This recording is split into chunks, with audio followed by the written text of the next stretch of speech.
And welcome to our 30-minute office hours, middle and high school, looking at Listenwise and how to use it in remote learning. Welcome. We really want this to be a chat between those of you who are attending and myself, Monica Brady-Meyerov, the founder and CEO of Listenwise.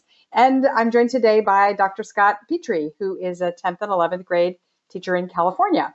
So use the chat box to first tell us where you're dialing in from and what you're teaching. And I'd first like to just welcome Scott and say he and I were just chatting before we started, and it sounds like in California you've gotten into a rhythm of the remote teaching and remote learning now that you've been doing it for about a month, right? Any pearls of wisdom in general? Really, now is a test. More now than ever, teachers need to be engaging and compelling with the content that they select. And really, I think Listenwise is a great knowledge activator that helps students build content knowledge, and also it kind of models, what do you want to learn about next? After you've heard it, what questions do you have, and where do you want to go from here? So I'm looking forward to the conversation.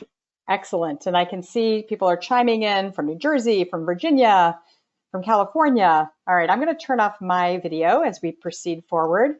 And just to say that what we're going to do today is really talk about how to access Listenwise in a remote setting, some really easy ways to use it, getting some on-the-ground stories from Scott, and how to activate student-led learning as well, and always just being driven by your reflections and questions. So don't forget to use that chat box and ask us anything you want throughout the presentation.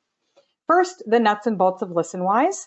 Listenwise is a digital listening skills building curriculum. So if you're not familiar with this, know that we have 2,000 plus podcasts from NPR and other podcast producers and public radio reporters. And then we put teaching resources around the audio that are aligned to your curriculum and can be easily used digitally. So you can sign up for free at listenwise.com, and it is free throughout the duration of the school closures. All of it is. Listenwise is free for teachers as well in a regular time. A portion of the collection is free. So you will always have the ability to use a large amount of audio on Listenwise for free.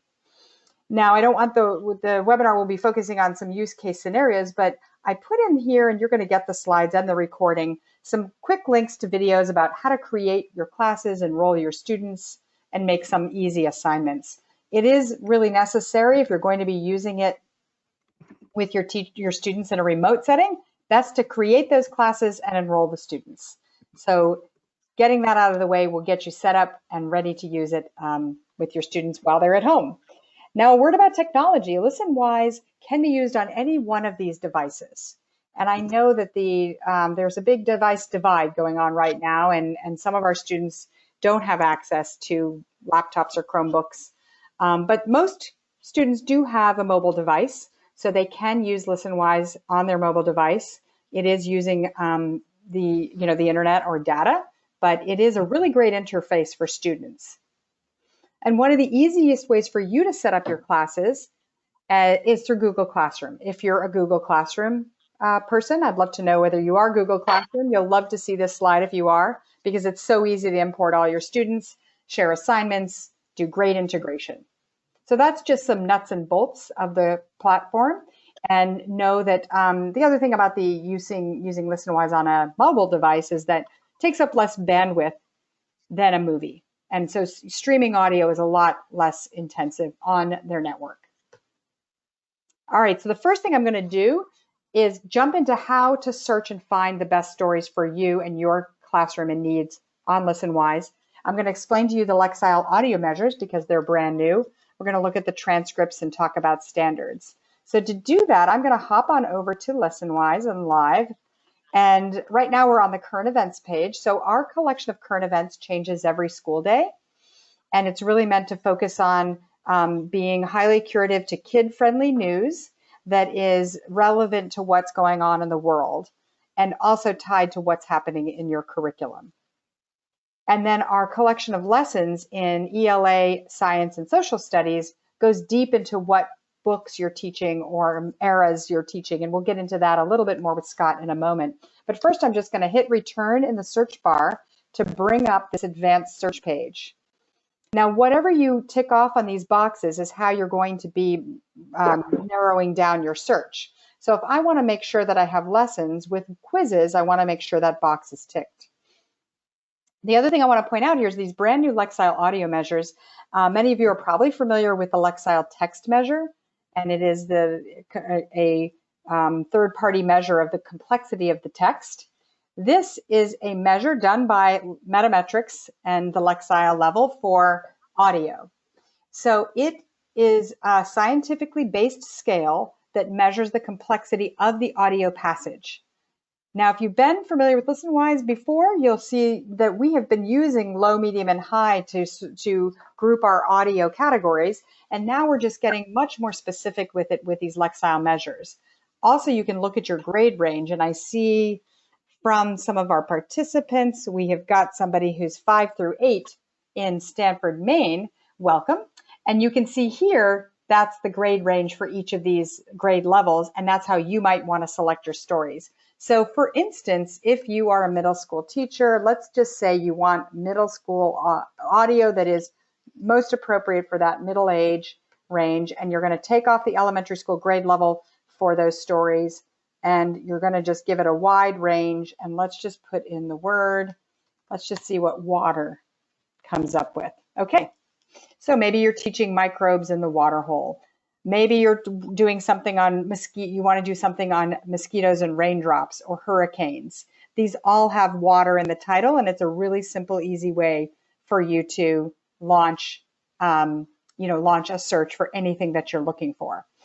Now let's just pop into one of these. I'm going to go into a current event because another thing I want to show you is a very simple way to assign this to your students as well. Even before you're able to put them into classes and make assignments for them, would be to share the audio. This button here is on every single piece of audio. And what it does is it brings up a link, which you can copy and paste into your Google Classroom. You could paste it into your own web page, browser, email, however you want to do it. It's a very, very simple way to share the audio. Another thing I want to show you, I'll just jump into another current event here, and you'll notice this has a quiz. We'll go into that in a moment. But I just wanted to show you that the other feature that Listenwise has is an automatically aligned transcript with the audio. So let me show you what that looks like. New York City's death toll from COVID-19 now exceeds 1,000. The unfolding disaster has revealed a fact. So you see it goes along in sync with the transcript is in sync with the audio, which is a really great support for struggling readers or English language learners. Now, if you choose to share the audio via this button, it does not come with the transcript. The transcript comes when you make an assignment, either as a quiz or you create an assignment. But I'm going to turn it now to Scott and ask him. I know that many of you, and Scott included, I believe, your schools and your districts have asked that you're not teaching new material, that you're being asked to review material, right? And you told me you just finished a unit on World War II. That you had students work on with Listenwise. Is that right? Correct. So I gave my students 3 choices, and I said, if you want an A, you have to do these 3 things. If you want a B, you have to do 2 of those 3 things. And if you want a C, just pick 1. And they were a collection of Listenwise stories on World War II, some common lit readings on World War II, and the reading from the book Hiroshima by John Hersey, where they tracked atomic blast survivors and created medical histories for them. So I had a nice time collecting all that data and seeing what students learned. Actually, seeing what students learned from each one was the most powerful piece, and that was kind of a reflective piece. After we concluded it, I had them write about their work habits, and you can see the slide up on the screen now. The nice thing about the Listenwise Premium is it timestamps when the students are doing the work. And I gave them 2 weeks to do, I want to say 7 Listenwise stories, 5 common lit readings. But then when I'm actually going through my grade book or my spreadsheet and tracking all of this stuff, I could see some profound differences in students There were a lot of students that spaced them out well over time and did a little bit each day, like you see here with student A. And then there were another probably 10 to 20% of student Bs that just did everything in the last minute. And you can tell with the timestamps when they're turning in their work, just how quickly they're rushing through it just to get it done. So I've actually had my students write to this prompt about how is their time management, how is their time management affecting their learning. And that I think is really good feedback for both the teacher and the student. And what I've learned from my students is a lot of them have 2 or 3 little brothers or sisters. And so during the day, these high school students have become elementary school teachers, and they're actually teaching, keeping their brothers and sisters on task during the day. And I had one girl tell me yesterday that she doesn't even start her own work until about 10 o'clock at night, after most everybody in her family's gone to bed. And then she'll stay up working on homework for all 6 classes from 10 to 2 in the morning. So it's really interesting to kind of look at these metrics and see how students are adjusting. That is a really, really interesting story. And yeah, just very, very interesting to hear the strain that your students are under. What I wanted to do was go into one of these stories that your students had selected. And I noticed both of them chose to listen to this story, A Memory About D-Day. And ask you, Scott, did you have them create the assignment on this? Because this is a really easy way for some accountability and writing practice for a student to listen to the story. And then you can create an assignment based on it. Now, a lot of these things are filled in. This allows the students to download the transcript and see a text help toolbar. Is this what you assign them? So it's very similar. I did not give them a choice on a listening organizer. I selected that for them. Mm-hmm. It is always interesting to see which kids actually engage with that and do that work. What I really I think is kind of another nice step after they have listened to this is, you know, using your textbook, what new information would you add to this story? And so it makes them think a little bit more deeply about the historical content they got, and then they're going immediately or soon after to their textbook and they're reading about D-Day and they're saying, wow, I wonder why they didn't add this in. I wonder why they didn't talk about that.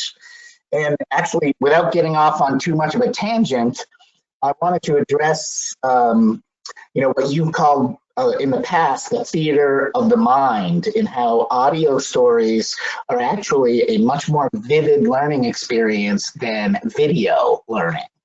And how these audio stories, especially this one, which is real people who were there at D-Day, places the students in the story much more so than viewing like grainy black and white footage that they can't, it's kind of too blurry and they can't really relate to it. They can't imagine themselves in that world.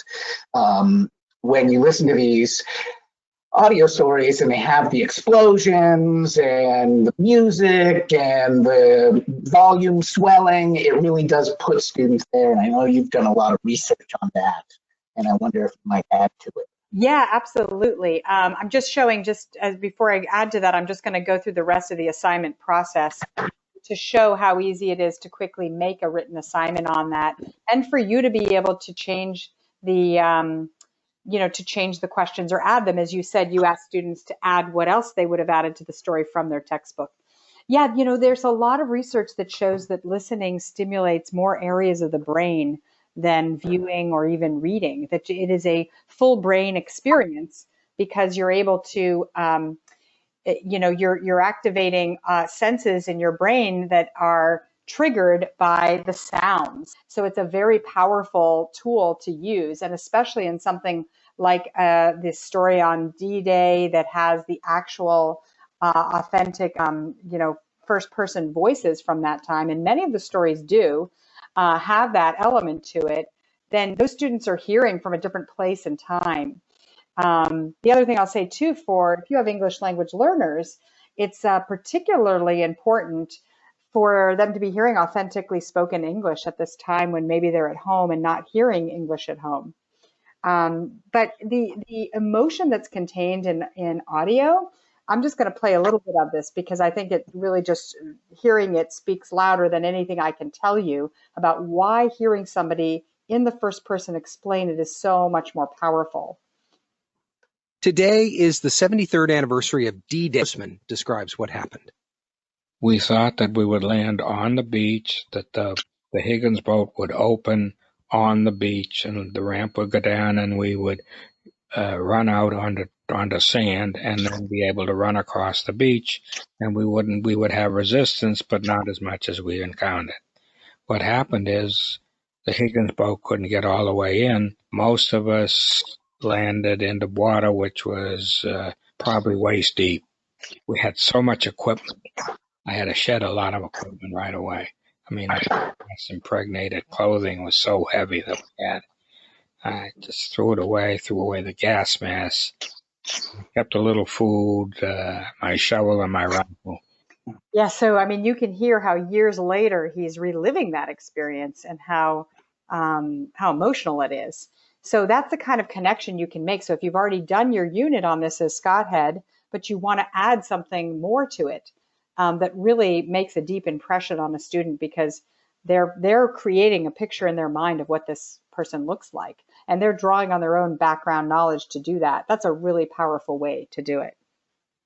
You know, another thing I want to go over is the quizzes, the ability to launch a multiple choice auto scored quiz on Listenwise is another way to very easily assign a topic and get students accountability for having at least listened to the story and being able to identify the main point, identify some vocabulary and context. Scott, do you use the quizzes? I do. In fact, like going back in time to the beginning of the year, I started using Listenwise quizzes and Common Lits as my homework assignments. And I would assign one a week. And so kids had a whole week to do them. And I tracked, participation rates, scores, and things like that. And over time, I saw my students clearly improving. And the other nice thing with the Listenwise quizzes is you get a robust picture of the student learning data where you see which domain they're excelling in, whether it's academic vocabulary or identifying the main idea, and then which domain they're struggling in, whether it's identifying evidence or inference questions are usually difficult for my students. And so what I have realized is over time, as I'm developing these profiles of my students as learners, I can offer them instruction for kids who are struggling with summarizing things. And I can assign different Listenwises that emphasize that particular skill. And also, I think the literacy tool, the Literacy Coach's Guide has some great extension activities with that as well. So maybe you can talk a little bit about the listening domains and the listening skills that Listenwise helps students master. Yes, thank you. Yeah, we developed this multiple choice online listening quiz to address 8 strands of listening: literal meaning, vocabulary, wording, context, can you identify the main idea, inferencing. All of these will look familiar to you as they are very similar to writing. However, when listening to something, it is a different experience. The amount of time spent on an area of the story or the emotion derived from the story can influence what was the main idea or what inference could be taken away from it. So it is a different domain. And if you're in a state like California that tests listening for all students, this is a great way to practice for your SBAC test. And easy accountability, as Scott was saying, you could just know how they did. And there's also accountability for the student. So what I did here was just show, I just called up a quiz. I decided to let the students see this quiz with the transcript, but you can also do it without the transcript. And then the students go ahead and I'm just going to just guess the answers here, although I do know the answer to that vocabulary word. And I'm going to show you that at the end of it, what's so great about using this in a remote learning environment is that the students will know immediately how they did. I got 3 out of 5 right. And I can look at what I got wrong. Now, you as the teacher can go back and reset this. So you could say, I'd like to try to do this again. And, would you please reset the quiz? That could be something because you're just wanting to practice their listening skills. Now, I know that, Scott, you like to give a lot of choice as well. And you sent me this really great civil rights movement choice board activities that I can go to now so you can share here. Yeah, I think especially for new users, they don't really understand the depth of the content that Listenwise has. And I've just put a couple of those examples in the board, the discussion chat, about the Cold War Choice Board and the Civil Rights Choice Board, which I'm just starting to work on now. That's going to be my next unit. But I have 8 Listenwise stories here, all related to the civil rights movement. And what's interesting to me is to tell the students, okay, here are 8 of them. I want you to pick 4 and do them. And then later on, I ask them, all right, what do you want to learn about next? Where do you want to go? And I found out, like last year, a lot of people, myself included, didn't have a whole lot of knowledge about the work of James Baldwin. And I thought that Listenwise story was really quite interesting. In California, we also have the FAIR Act, which means we're supposed to put in gay and lesbian stories as well into our history content.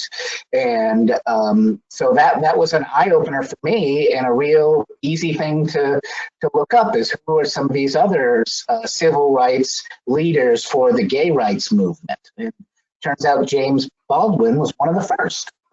Yeah, very interesting. Excellent. One thing I just wanted to jump back to one other thing, because I know that visibility in in this time when you're not able to see always what your students are doing, or you're not able to be in the classroom and know whether they're on task or not.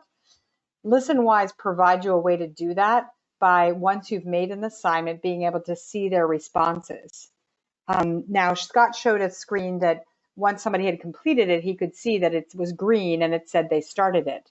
But you could look, after making an assignment, you can check in to see whether anybody started or not and choose to follow up and ask if they had any questions or problems. And then once you are looking at their results or what they've written, you can give them feedback, which shows up here. So if I go to this written assignment, created an assignment that I just made, actually, that's not my assignment. Hold on, let me get to the assignment itself, because I want to show you that what the student sees is very well supported. All right, here's an assignment I made on the giver. Okay, and below, what here we're seeing right here is the student preview. And I want to point out this bar right here. This is the text help toolbar. What it does is helps students with words that they may not be able to read, understand, and you can highlight any word on the page and have it read out loud to you. Remember. Or have it defined in English, in Spanish, or a picture dictionary.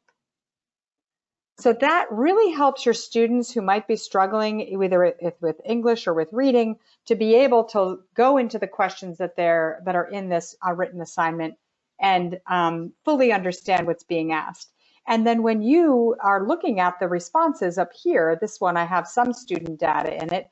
You can see who started it, who's returned it, and some of the feedback sent. And you can also send it back for revisions. So I know in this time of remote learning, the stress is not on grades and new content. It's on just engagement and support.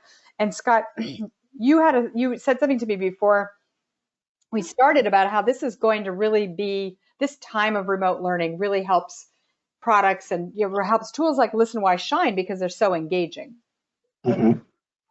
Yeah, I think it's a nice short activity for students to do. The stories by nature are compelling and interesting to them.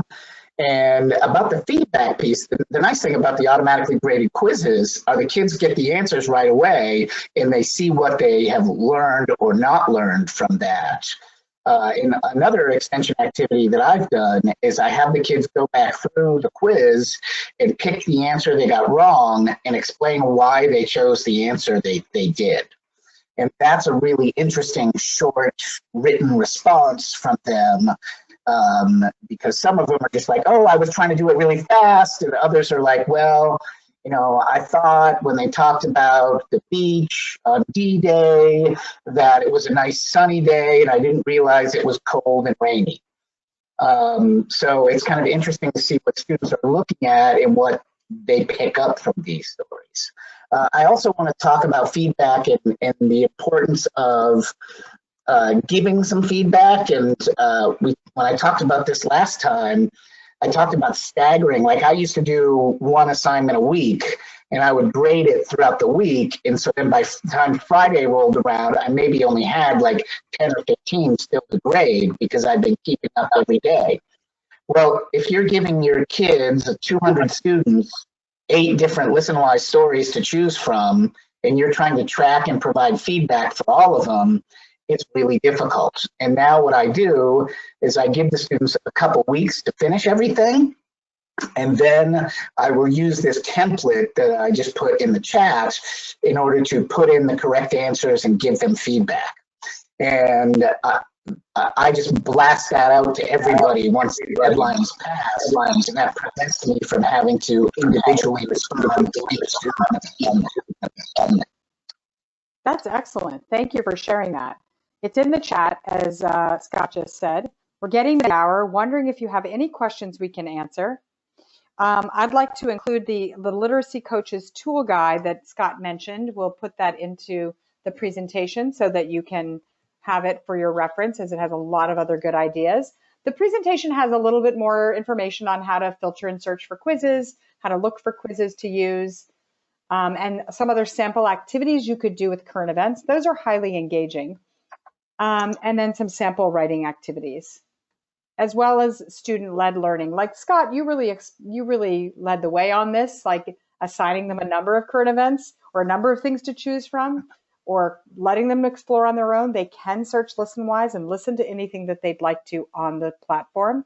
You as the teacher need to assign them a written assignment or a quiz in order for them to complete it, but they can go and listen to anything they want, and you could ask them to just write up a couple sentences about what they heard and why they chose that story, what they learned in their responses. We have another webinar on podcasting if you're interested, and we'll be sending you these slides as well as the recording that you're welcome to share with your colleagues. Any last minute questions? All right, I want to respect your time. We know you're so busy. We thank you so much for spending time with us to learn about some quick, fun, and easy ways to use Listenwise with your students. Thank you all very much for coming.